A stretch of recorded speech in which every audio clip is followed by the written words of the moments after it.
Hello students, मैं अंजलि पयाल स्वागत करती हूं आपका आईसीटी वर्चुअल क्लास में। कैसे हैं आप सब लोग? उम्मीद करती हूं आप सब लोग अच्छे होंगे और अपनी लाइफ में बहुत बेहतर कुछ कर रहे होंगे। आज हम बात कर रहे हैं क्लास 10th के साइंस की, जिसमें हमारा थर्ड चैप्टर चल रहा था मेटल्स एंड नॉन मेटल, यानी धातु और अधातुओं की बात हम लोग कर रहे थे। इस चैप्टर में हमने सारे टॉपिक्स को अच्छे से कवर कर लिया था। इस सेशन में हम इसकी एक्सरसाइज करेंगे और एक्सरसाइज में हम कुछ क्वेश्चंस लेके चलेंगे जिनके आपको आंसर्स देने होंगे। ओके, चलिए फर्स्ट क्वेश्चन है आपका, ऐसी धातु का उदाहरण दीजिए। जो आपको धातु यानी मेटल जो होती है उसके बारे में बताना है, उसका उदाहरण देना है। और कौन सी धातु का? पहला है कमरे के ताप पर जो द्रव होती है, द्रव यानी आपका लिक्विड, जो रूम टेम्परेचर पर लिक्विड स्टेट में पाई जाती है, ऐसी धातु का आपको उदाहरण बताना है। ठीक है। सेकंड क्वेश्चन है आपका, चाकू से आसानी से काटा जा सकता है, यानी जो सबसे क्या होगी, सॉफ्ट होगी ऐसी मेटल। ओके। थर्ड है आपका, ऊष्मा की सबसे अच्छी चालक कौन सी होती है, यानी बेस्ट कंडक्टर ऑफ हीट।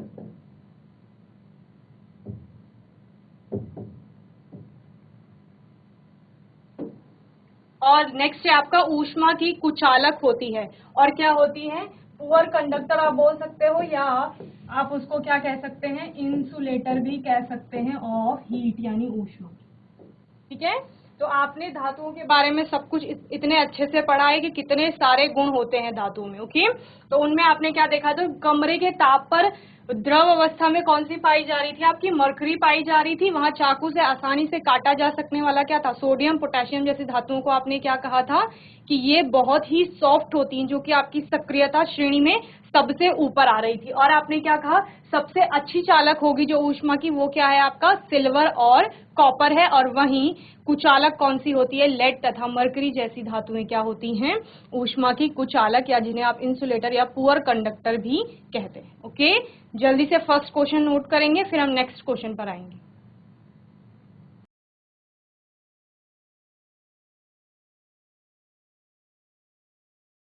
चलिए नेक्स्ट क्वेश्चन देखते हैं। सेकंड क्वेश्चन है, आघात वर्ध तथा तन्य का अर्थ बताइए। आघात वर्ध मैलिएबल जिन्हें आप कह रहे थे, तन्य आपका क्या था, डक्टिलिटी या डक्टाइल जिन्हें आप कह रहे थे। ठीक है। तो हमने क्या देखा था, हमने देखा कि एनवायरनमेंट में कुछ तो ऐसी चीजें पाई जा रही हैं जो जिनके जो छोटे छोटे कण है वो समान है, और वो कण कैसे थे, सूक्ष्मतम थे, यानी वो एक समान परमाणु यानी कि एटम से मिलकर बने हुए थे। तो आपने उनको क्या नाम दे दिया, एलिमेंट नाम दे दिया, कि ये तत्व होते हैं जो एक समान परमाणुओं से मिलकर बने होते हैं। अब आपने क्या देखा कि वो तत्व सब अलग अलग गुणधर्म उनमें पाए जा रहे थे। फिर आपने कैटेगराइज किया कि मोटे तौर पर या जनरली कुछ तत्व ऐसे हैं जिनके गुण एक समान होंगे, तो उन्होंने उनको आपने एक कैटेगरी में रख दिया। फिर कुछ ऐसे थे जिनके गुण एक समान थे, उनको आपने एक कैटेगरी में रख दिया, और तीसरे कैटेगरी के आपने अलग रख दिए। तो वो गुण क्या थे, वो गुण यही थे कि किस किस में हीट और इलेक्ट्रिसिटी फ्लो करेगी, कौन सी ऐसी चीजें हैं, कौन से ऐसे तत्व हैं जिनको पीटे जाने पर वो पतली पतली शीट में कन्वर्ट हो सकते हैं, और कौन सी ऐसी थी जिनको आप प्रेशराइज करेंगे, फोर्स डालेंगे जिन पर, या आप उनको पीटते हैं तो उनका चूरा हो जाता है, ब्रिटलनेस जिसको आप कह रहे थे। ये सारे गुण आप वहां पर देख रहे थे, और इनके आधार पर आपने क्या बोला था कि कुछ ऐसी हैं जो इन गुणों का पालन करती हैं, उनको धातुएं कहा जाएगा, और कुछ नहीं करती हैं उनको अधातुएं कहा जाएगा। ओके। और जो इन दोनों के बीच में आएंगे उनको क्या कहा जाएगा, उपधातु यानी मेटलॉइड्स कहा जाएगा। तो आघात वर्ध और तन्य वहीं से आया है। आघात वर्धता क्या कहती है कि जब भी किसी भी तत्व को या धातु को पीटा जाएगा, अगर किसी हैमर की मदद से आप उसको बीट करते हैं, तो वो पतली शीट में, थिन शीट में कन्वर्ट हो जाता है, पतली पतली चादरों में बदल जाता है, नहीं कि टूटता है। जैसे कि आपने क्या देखी है, सिल्वर फॉइल देखी है, एल्यूमिनियम फॉइल देखी है। तो ये धातुएं हैं इनमें ये गुण पाया जाता है कि आप इनको पीटेंगे तो ये पतली चादर में बदल जाएगा। वहीं अगर आप कोई पत्थर ले लीजिए या फिर आप लकड़ी का कोई टुकड़ा ले लीजिए, वो क्या होते हैं, आपके अधातुओं में आते हैं, और आप क्या देखते हैं कि अगर उनको पीटा जाएगा तो उनकी पतली शीट यानी चादर नहीं बन सकती है और वो टूट जाते हैं, जिसको भंगुरता कहा जाता है। ओके, तो आघात वर्ध्यता का उल्टा क्या हो गया, भंगुरता हो गया। आघात वर्ध्यता एक ऐसा गुण है जिसमें धातुएं को अगर आप पीटते हैं तो वो पतली चादरों में कन्वर्ट हो जाते हैं, इसको आघातवर्ध्यता कहा जाता है। तन्यता आपकी क्या है, तन्यता कहती है कि धातुओं की आप पतली पतली तार बना सकते हैं। ओके, वहीं पर अगर आप लकड़ी की बात करेंगे या पत्थर की बात करेंगे तो उसमें ऐसा गुण नहीं पाया जाता कि जिससे उसकी तार बनाई जा सके। इसीलिए आपने क्या देखा है कि जितनी इलेक्ट्रिसिटी की वायर्स हैं वो किसकी बनी हुई हैं, मेटल की बनी हुई है। एक और क्या है गुण इसमें कि क्योंकि वो चालक भी होती हैं अच्छी, इस वजह से भी उनकी तार बनाई जाती है। तो आघातवर्ध्यता और तन्यता आप लोगों को समझ आ गया होगा।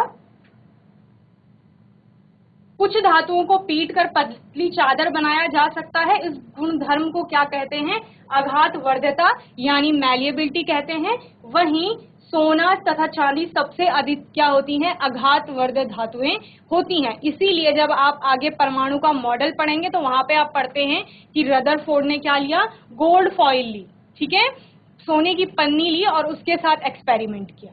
वहीं पर धातु के पतले तार के रूप में जब उसकी थिन वायर्स बनाई जाएंगी, उसके रूप में खींचने की क्षमता को क्या कहते हैं, तन्यता कहते हैं, यानी डक्टिलिटी कहते हैं। ओके, सोना सबसे अधिक तन्य धातु है।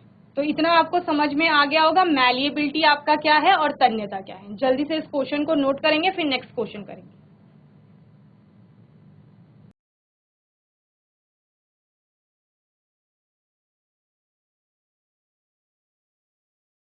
चलिए नेक्स्ट क्वेश्चन देखते हैं। थर्ड है, सोडियम को केरोसिन में डुबोकर क्यों रखा जाता है। तो हमने जब सक्रियता श्रेणी पढ़ी थी, सक्रियता श्रेणी क्या कह रही थी, हमारी सक्रियता श्रेणी बता रही थी कि आपकी धातुएं अभिक्रिया करती हैं, किस क्रम में अभिक्रिया करती हैं, कौन सी धातु आपकी, कौन सी मेटल है जो सबसे ज्यादा अभिक्रियाशील होगी, कौन सी सबसे कम होगी। तो उसमें क्या किया गया था, अभिक्रियाशीलता के क्रम में उनको रखा गया था, और वो क्रम कैसा था कि सबसे ऊपर जो धातुएं पाई जा रही थी वो सबसे ज्यादा अभिक्रियाशील हैं, और जो सबसे नीचे पाई जा रही हैं वो सबसे कम अभिक्रियाशील हैं। ठीक है, तो इस आधार पर हम क्या देखते हैं कि सोडियम जो है वो ऊपर पाई जाती है। सोडियम क्या होता है, बहुत ज्यादा रिएक्टिव होती है, और उसकी रिएक्टिविटी के कारण, उसकी अभिक्रियाशीलता के कारण, क्योंकि वो वायु के साथ भी रिएक्ट कर जाती है, हवा के संपर्क में आने पर भी वो क्या कर लेती है, आग पकड़ लेती है। या आप क्या कहते हैं कि अगर नमी के संपर्क में आती है तब भी वो आग पकड़ लेती है। तो उस केस में सोडियम को केरोसिन में डुबोकर रखा जाता है। ओके, तो सोडियम और पोटेशियम, ठीक है, दोनों ही सबसे ऊपर आती है सक्रियता श्रेणी में। दोनों ही धातुएं क्या है, सोडियम आपका क्या है Na और पोटेशियम इज K। अत्यधिक अभिक्रियाशील धातुएं हैं, इनमें वायु के साथ अभिक्रिया कर आग पकड़ने की जो क्षमता होती है, आग पकड़ लेती हैं जब वायु में, यानी ऑक्सीजन के साथ ये रिएक्ट करती हैं। ये ठंडे जल के साथ भी ऊष्माक्षेपी अभिक्रिया करती हैं। ऊष्माक्षेपी अभिक्रिया मतलब यहाँ पर ऊष्मा उत्पन्न होती है और इससे उत्सर्जित H गैस प्रज्वलित हो जाती है। इसीलिए इन्हें सुरक्षित रखने तथा आकस्मिक आग को रोकने के लिए केरोसिन तेल में डुबोकर रखा जाता है। ओके, तो आप क्या देख रहे हैं कि जो आपकी सोडियम और पोटेशियम है वो सिंपल कंडीशन में, कोई इग्निशन टेम्परेचर वगैरह उसको नहीं दिया जा रहा है, या आप क्या कहेंगे उनका इग्निशन टेम्परेचर बहुत लो होता है कि वो वायु के संपर्क में आए, नॉर्मल कंडीशंस थी, जैसे अभी टेम्परेचर है रूम टेम्परेचर, इसी टेम्परेचर पर अगर आप सोडियम को खुला छोड़ देते हैं और वो हवा के संपर्क में आती है तो वो आग पकड़ लेगी। क्यों, क्योंकि वो हाईली रिएक्टिव है, बहुत ज्यादा रिएक्टिव, या आप क्या बोलते हो, मोस्ट रिएक्टिव मेटल्स में ये दोनों आती है। तो इसीलिए इनको वायु के संपर्क से बचाने के लिए, ये वायु के साथ या विक्रिया ना करें, इसलिए इनको क्या किया जाता है, केरोसिन में डुबोकर रखा जाता है। ओके, चलिए नोट करेंगे इसको।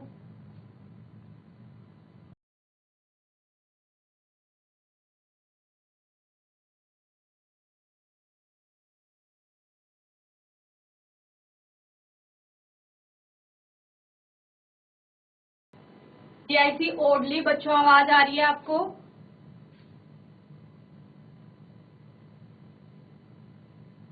हैंड रेज करेंगे, आवाज आ रही है तो। GIC हेरा खान, आवाज आ रही है?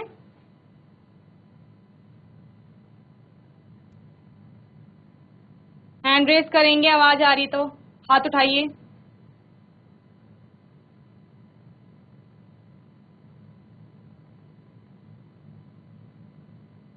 ओके, तो ये क्वेश्चन आपको समझ में आ गया होगा। ठीक है, नेक्स्ट क्वेश्चन देखते हैं। इन अभिक्रियाओं के लिए समीकरण लिखिए। भाप के साथ आयरन की अभिक्रिया और जल के साथ कैल्शियम और पोटेशियम की अभिक्रिया आपको बतानी है। ठीक है, तो आपका भाप के साथ आयरन अभिक्रिया करके धातु ऑक्साइड तथा हाइड्रोजन प्रदान करते हैं। तो क्या होता है, आयरन क्या होता है आपका Fe प्लस, भाप का मतलब क्या है, जो वाटर था आपका H2O जिसका मॉलिक्यूलर फॉर्मूला होता है वो किस में कन्वर्ट हो गई, वेपर में कन्वर्ट हो गई। ठीक है, गैसेस स्टेट में चली गई, लेकिन उसका केमिकल कंपोजिशन तो वही रहेगा, क्या, H2O। ये आपकी रिएक्शन होती है। नेक्स्ट है आपका जल के साथ कैल्शियम तथा के की अभिक्रिया। जल के साथ कैल्शियम की अभिक्रिया थोड़ी धीमी होती है, पर आप क्या देखते हैं, जब यहाँ पर कैल्शियम H2O के साथ रिएक्ट करता है तो कैल्शियम का हाइड्रोक्साइड बना लेता है। ठीक है बच्चों, साथ साथ रिएक्शन नोट भी करेंगे और बैलेंस करते जाएंगे। और ऐसे ही आपका पोटेशियम के साथ अगर आप H2O की रिएक्शन कराते हैं तो आपका पोटेशियम का हाइड्रोक्साइड बनता है और यहाँ पर भी हीट इवॉल्व होती है। ठीक है,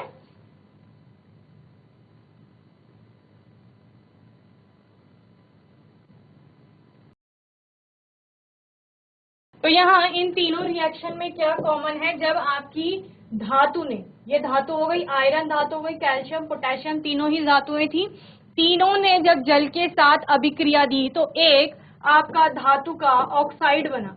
ठीक है, तीनों ही केस में देखिए आप ऑक्साइड या हाइड्रोक्साइड बन रहे हैं आपके। ओके, धातु ऑक्साइड या हाइड्रो ऑक्साइड बनता है और साथ ही आप क्या बोलते हैं कि हाइड्रोजन गैस निकलती है, H2 गैस निकलती है और वहां पर हीट इवॉल्व होती है। ठीक है, ऊष्मा निकल रही है। तो ये क्वेश्चन भी आपको समझ आ गया होगा। चलिए नेक्स्ट क्वेश्चन देखते हैं। आयनिक यौगिकों का गलनांक उच्च क्यों होता है? आयनिक यौगिक क्या थे आपके, NaCl का एग्जाम्पल लिया था, आपने कहा था एक धातु एक अधातु के साथ अभिक्रिया कर रही है और उस केस में Na आपका किससे रिएक्ट कर रही थी, Cl से रिएक्ट कर रही थी। ठीक है, Na के पास कितने इलेक्ट्रॉन थे, आपने कहा 11 इलेक्ट्रॉन है, Cl के पास है 17 इलेक्ट्रॉन। ठीक है, इनका क्या होता है कि हमें देखनी होती है आउटर मोस्ट जो शेल होती है या ऑर्बिट होती है वहां कितने इलेक्ट्रॉन है। तो इसका इलेक्ट्रॉनिक कॉन्फ़िगरेशन 281 होता है, इसका होता है 287। ठीक है, तो यहाँ 1 इलेक्ट्रॉन है, यहाँ 7 इलेक्ट्रॉन है। सबसे बाहर वाली कक्षा में, जब आप कक्षा बनाते हैं तो इस प्रकार, ये नाभिक हो गया, इसके बाहर 1 2 और 3 कक्षाएं, यहाँ भी 1 2 3 कक्षाएं। ठीक है, यहाँ पर आपके 8 इलेक्ट्रॉन आ जाएंगे, 2 इलेक्ट्रॉन यहाँ, 1 इलेक्ट्रॉन यहाँ। यहाँ आपके आउटर मोस्ट में कितने हैं, 7 है, और यहाँ 8 हो जाएंगे पूरे, और यहाँ 2। ये दोनों का इलेक्ट्रॉनिक कॉन्फ़िगरेशन होता है। इसके आधार पर आप क्या बोलते हैं कि जब भी हमें कोई कंपाउंड बनाना है या हम स्टेबिलिटी की तरफ जाते हैं तो आउटर मोस्ट में आपके 8 इलेक्ट्रॉन होने चाहिए, अष्टक पूरा होना चाहिए। तो यहाँ पर 1 है, 1 को 8 बनाने के लिए क्या किया जाएगा, 8 इलेक्ट्रॉन और ग्रहण किए जाएंगे, या आप क्या कर सकते हैं, ये 1 इलेक्ट्रॉन हटा दीजिए तो आउटर मोस्ट में 8 हो जाते हैं तब भी। ठीक है, तो अभी आप बताइए 8 को लेना या 1 को देना कौन सा ज्यादा इजी होगा। तो आप 1 क्या कर सकते हैं, डोनेट कर सकते हैं। यहाँ पर क्या है, 7 है आउटर मोस्ट में, या तो आप 7 किसी को दे दीजिए या फिर 1 किसी से ग्रहण कर लीजिए। तो कौन सा इजी है, 1 किसी से ग्रहण करना। तो यहाँ पर यही होता है, जो ये 1 इलेक्ट्रॉन है Na का, ये इसको यहाँ Cl को डोनेट कर देता है। ठीक है, Cl को डोनेट करने के बाद यहाँ क्या होगा, इसके पास 2 और 8 बच जाएंगे, और यहाँ क्या हो जाएगा इसका कॉन्फ़िगरेशन, 2 8 8 हो जाएगा, क्योंकि इसने जो ये एक इलेक्ट्रॉन था वो इसको दे दिया, सोडियम ने क्लोरीन को दे दिया है। ठीक है, तो जब भी कोई अपना इलेक्ट्रॉन देता है तो उस पर क्या आता है, पॉजिटिव चार्ज आता है। तो Na ने अपना इलेक्ट्रॉन दिया तो इसने क्या बना लिया, पॉजिटिव आयन बना लिया। ओके, वहीं पर Cl ने क्या किया, एक इलेक्ट्रॉन ग्रहण किया, या आप क्या करेंगे, लिया या एक्सेप्ट किया, तो उस केस में Cl पर निगेटिव चार्ज आ जाता है। तो पॉजिटिव और निगेटिव चार्ज कैसे आ रहे हैं, सोडियम में क्या है, या किसी भी एटम में उदासीन जब होगा, किसी भी प्रकार का पॉजिटिव या नेगेटिव चार्ज जब उस पे नहीं है, तो वहां number of proton is equal to number of electron होता है। प्रोटॉन आपका क्या होता है, पॉजिटिव चार्ज, इलेक्ट्रॉन होता है नेगेटिव चार्ज। तो पहले क्या थे, 11 ही यहाँ प्रोटॉन थे और 11 ही इलेक्ट्रॉन थे। सोडियम ने क्या किया, एक इलेक्ट्रॉन उसको दे दिया, ठीक है, Cl को। तो अब कितने रह जाएंगे, प्रोटॉन तो 11 ही रह जाएंगे, लेकिन इलेक्ट्रॉन कितने रह जाएंगे, 10 रह जाएंगे। अब उन 10 इलेक्ट्रॉन को बैलेंस कौन करेगा, 10 प्रोटॉन करेंगे। तो एक प्रोटॉन एक्स्ट्रा रह रहा है ना, एक प्रोटॉन का मतलब एक पॉजिटिव चार्ज, इसीलिए वो पॉजिटिव चार्ज हमने यहाँ दिखा दिया। ठीक है, सेम ऐसा ही किसमें हुआ, क्लोरीन के साथ हुआ। उसके पास जब वो उदासीन था तो 17 ही उसके पास प्रोटॉन यानी कि धनावेश थे, और 17 ही इलेक्ट्रॉन यानी 17 ऋणावेश थे। दोनों एक दूसरे को बैलेंस कर रहे थे, इसीलिए क्लोरीन पर किसी भी प्रकार का चार्ज नहीं आ रहा था। लेकिन जब उसने एक इलेक्ट्रॉन यहां से ग्रहण कर लिया, यानी एक इलेक्ट्रॉन का मतलब है एक निगेटिव चार्ज। ओके, एक निगेटिव चार्ज ग्रहण करने के बाद क्या होता है कि 17 प्रोटॉनों को बैलेंस करने के लिए 17 इलेक्ट्रॉन है, लेकिन एक इलेक्ट्रॉन उसने और लिया है, यानी 18 इलेक्ट्रॉन, 18 ऋणावेश हुए हैं। तो 17 प्रोटॉन और 17 इलेक्ट्रॉन एक दूसरे को बैलेंस कर लेते हैं, और एक इलेक्ट्रॉन यानी एक निगेटिव चार्ज उस पर ऊपर यहाँ पर हम दिखा देते हैं, जो कि क्या है, एक्स्ट्रा है। समझ गए? तो इस प्रकार आयनिक यौगिक बनते हैं। तो यहाँ पर आयनिक यौगिक क्या बना, NaCl बना। ओके, ये NaCl है, यही क्या है, आयनिक यौगिक है। अब पूछा क्या जा रहा है कि जो वो आयनिक यौगिक है, आयनिक कंपाउंड है, उसका गलनांक उच्च क्यों होता है? तो क्योंकि वो इस तरह के बॉन्ड से जुड़े हुए हैं जहां पर वो इलेक्ट्रॉन को क्या कर रहे हैं, एक दूसरे को दे रहे हैं या एक दूसरे से ग्रहण कर ले। ठीक है, एक इलेक्ट्रॉन दे रहा है, एक ले रहा है, इस तरह की बॉन्डिंग हो रही है। तो वहां पर इस प्रकार की बॉन्डिंग होने से उनके जो बीच के बॉन्ड होते हैं, अंतर आकर्षण जो बल होता है उनके बीच, वो बहुत ही मजबूत होता है। तो वही आकर्षण बल तोड़ना होता है, तो उसको तोड़ने के लिए बहुत ज्यादा ऊर्जा या ऊष्मा की आवश्यकता होती है।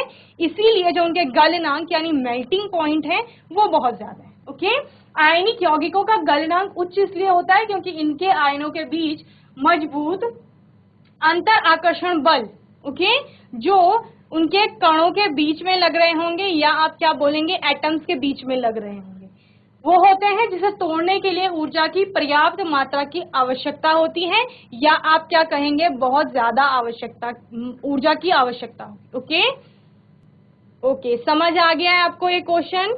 आयनिक यौगिक के बारे में पूछा जा रहा है। तो हमने क्या बोला, एक धातु थी सोडियम, एक अधातु थी क्लोरीन, दोनों ने क्या किया, इस प्रकार एक दूसरे के साथ बॉन्ड बनाया, बंध बनाया कि सोडियम ने अपना एक इलेक्ट्रॉन क्लोरीन को दे दिया।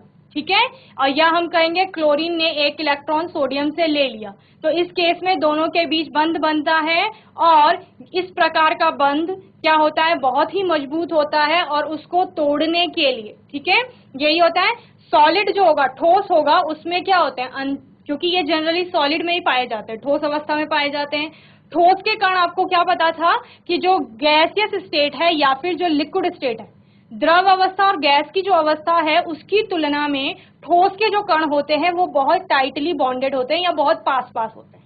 ठीक है, तो उसको पिघलाने के लिए यानी उसको द्रव अवस्था में बदलने के लिए क्या किया जाएगा, बहुत ज्यादा टेम्परेचर दिया जाएगा। तो आयनिक जो कंपाउंड होते हैं वो ज्यादातर सॉलिड स्टेट में पाए जाते हैं, और आप क्या कहेंगे, उनके बीच का जो बंध है या उनके बीच के आकर्षण बल जो हैं, उनको तोड़ने के लिए बहुत ज्यादा ऊर्जा की आवश्यकता होती है, इसीलिए उनका मेल्टिंग पॉइंट क्या होगा, ज्यादा होगा। ठीक है, समझ आ गया सभी को? हाथ उठाइए, समझ आ गया है तो। ओके, नोट करेंगे क्वेश्चन, फिर नेक्स्ट क्वेश्चन पे चलेंगे। चलिए नेक्स्ट क्वेश्चन। निम्न पदों की परिभाषा दीजिए। इन पदों के बारे में बताना, ये टर्म्स है यहाँ पर, इनके बारे में आप बताएंगे। पहला क्या है आपका, खनिज यानी कि मिनरल, अयस्क यानी कि ओर, और गैंग जो आपके होते हैं ये क्या होते हैं। ठीक है, तो हमने बहुत सारी चीजें यहाँ पर पढ़ी थी, कैसे कैसे आप जो अयस्कों के बारे में पढ़ रहे थे, खनिज के बारे में पढ़ रहे थे, गैंग के बारे में पढ़ रहे थे। ठीक है, तो आपका क्या होता है कि अभी हमने क्या किया, तत्वों के बारे में पढ़ा हमने, तत्व हमने कहा, फिर हमने क्या बोला, कुछ धातुएं हैं कुछ अधातुएं हैं। अब ये धातुएं अधातुएं पाई कहा जाती हैं। तो आपने कहा कि कुछ तो सुपरनोवा एक्सप्लोजन हुआ था, कोई विस्फोट हुआ था जब ही धरती के बनने के टाइम या उसके बनने से पहले। ठीक है, तो क्या हुआ था, धरती की सतह के अंदर से बहुत सारे तत्व निकले थे। ठीक है, और वो क्या हो गए, धरती की सतह पर बिखर गए।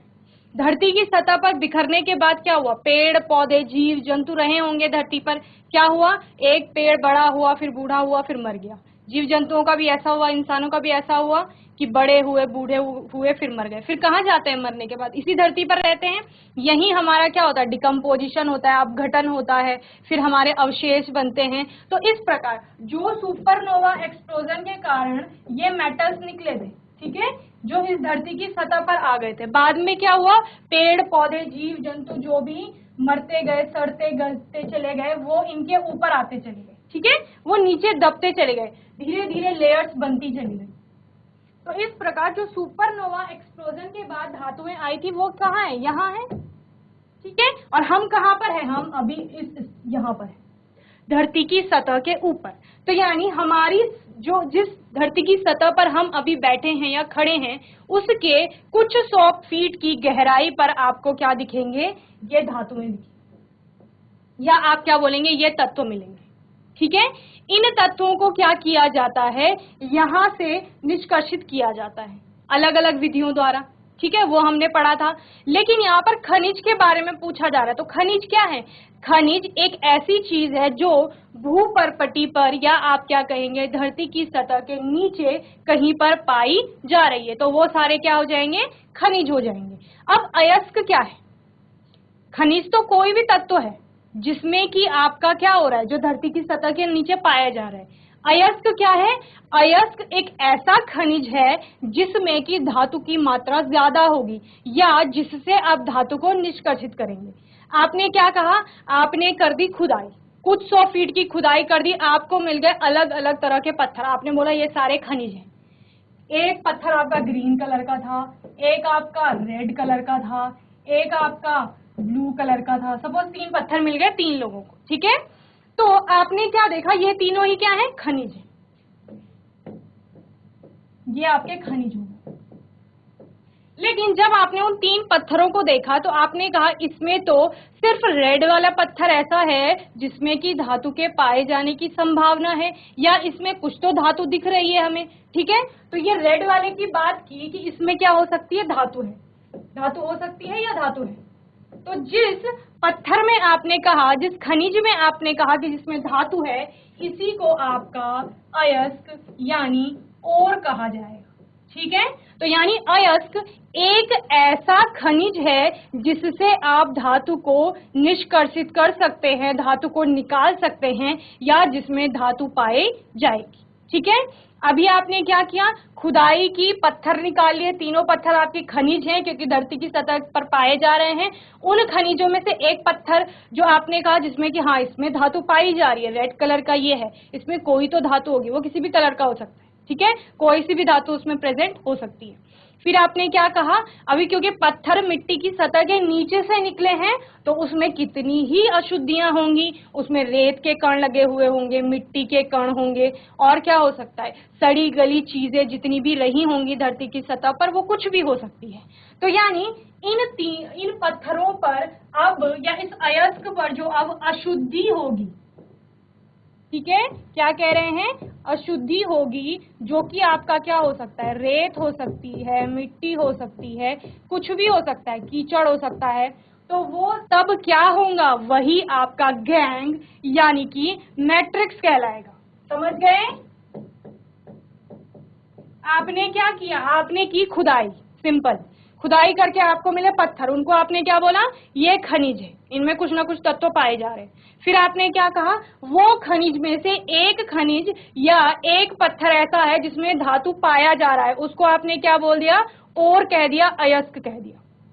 ओके, अयस्क के बाद आपने कहा उस अयस्क में कुछ ना कुछ गंदगी है, जो रेत, मिट्टी या अन्य भी कोई कण हो सकते हैं, तो इन गंदगी को ही या अशुद्धि को ही आप क्या कहेंगे, गैंग या मैट्रिक्स कहेंगे। क्लियर है सबको, तीनों टर्म्स क्लियर हैं? Okay, very good. चलिए अब आते हैं हम परिभाषा पर। खनिज क्या है, मिनरल्स, धातुओं के वो तत्व जो भूपर्पटी में प्राकृतिक रूप से पाए जाते हैं, जिनमें कुछ अन्य पदार्थ जैसे मृदा, रेत, चूना, पत्थर मिले होते हैं, उन्हें खनिज कहा जाता है। यही हमने कहा कि हम क्या करेंगे, भूपर्पटी में प्राकृतिक रूप से जो पाए जा रहे हैं, हमने तो सिर्फ खुदाई करके उनको बाहर निकाला है, तो वो आपके क्या हो गए, सारे खनिज हो गए। चलिए, देन वो खनिज जिसमें धातु को कम खर्चे से आसानी से निकाला जा सकता है, यानी ऐसा खनिज जिसमें धातु ज्यादा मात्रा में पाई जा रही है या जिससे आप इजीली एक्सट्रैक्ट कर रहे हैं धातु। ठीक है, इस खनिज को आप क्या बोलेंगे, अयस्क यानी कि और बोलेंगे। उसके बाद गैंग क्या है, पृथ्वी से खनिज अयस्कों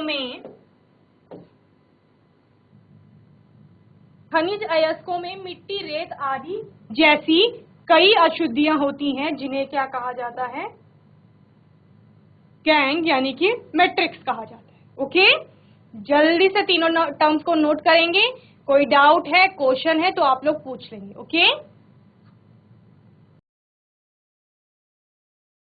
बच्चों, नोट करेंगे, सारे स्क्रीन में दिख रहे हैं, आप लोग जो नोट नहीं कर रहे हैं। सेकंड रो में 2 गर्ल्स बैठी है, नोट करिए।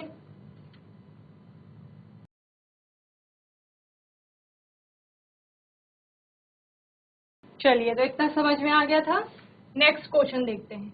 2 धातुओं के नाम बताइए जो प्रकृति में मुक्त अवस्था में पाई जाती हैं। मुक्त अवस्था में पाए जाने का मतलब क्या है, फ्री स्टेट में पाई जा रही हैं, यानी कि ये कैसी होंगी, कम अभिक्रियाशील होंगी। कम अभिक्रियाशील होंगी तभी तो क्या है, किसी से भी अभिक्रिया नहीं कर रही है। अभी आपने पढ़ा कि जैसे सोडियम था, सोडियम क्या है, सबसे ज्यादा अभिक्रियाशील है, या पोटेशियम जो आपका आता है, मोस्ट रिएक्टिव मेटल में आता है कि सबसे ज्यादा जो अभिक्रियाशील है वो पोटेशियम है। पोटेशियम इजीली रिएक्ट कर जाती है। सोडियम भी उसी कैटेगरी की है कि हाँ, उसको खुला छोड़ दो कहीं पर भी तो वो किसी से भी आकर के दोस्ती कर लेगा, यानी रिएक्शन कर लेगा। ठीक है, लेकिन ऐसी कौन सी धातुएं हैं जो इजीली अभिक्रिया नहीं कर रही हैं, जो ऐसे ही हैं, वातावरण में ऐसे ही पाई जा रही है, तो आप क्या बोलते हैं, जैसे सोडियम की आपकी सबसे ज्यादा अभिक्रियाशीलता, वैसे ही जिसकी अभिक्रियाशीलता कम होगी वो किसमें पाया जाएगा, मुक्त अवस्था यानी फ्री स्टेट में पाया जाएगा। ठीक है, तो आप लोगों ने क्या देखा है कि ज्वेलरी बनाई जाती है, गहने बनाए जाते हैं, किसके, सोने के यानी गोल्ड के और सिल्वर के, प्लेटिनम के। क्यों बनाए जाते हैं, क्योंकि ये हम डेली यूज में पहन सकते हैं और ये इजीली रिएक्ट नहीं करते हैं, और क्या होता है, महंगे भी होते हैं। ठीक है, तो इजीली रिएक्ट नहीं कर रहे हैं, किसी से अभिक्रिया नहीं कर रहे हैं, तो किस स्टेट में पाई जा रही हैं, फ्री स्टेट में पाई जा रही हैं। आपने देखा है कि सोने पर कभी जंग लगता है, नहीं लगता है, क्यों, क्योंकि वो इजीली अभिक्रिया नहीं कर रहा है। चांदी पर लगता है, हाँ, लेकिन बहुत कम मात्रा में लगता है। ठीक है, तो ये सारी धातुएं कैसी हैं, मुक्त अवस्था में पाई जाने वाली धातुएं। ठीक है, तो आपका सोना और प्लेटिनम धातु कैसी पाई जाती है, मुक्त अवस्था में पाई जाती है। ओके, चलिए नोट करेंगे जल्दी से।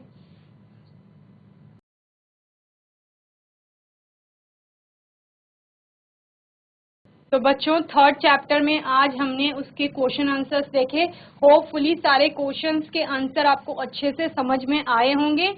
किसी भी बच्चे का कोई क्वेश्चन होगा, डाउट होगा, तो वो आने वाले सेशन में आप लोग पूछ लेंगे। ओके, और तब तक के लिए आपको पूरे चैप्टर को अच्छे से रिवाइज करना है, इसके और क्वेश्चन आंसर्स भी देखने हैं जो आपकी टेक्स्ट बुक में होंगे। ओके, बाकी तब तक के लिए ICT वर्चुअल क्लास से जुड़ने के लिए धन्यवाद।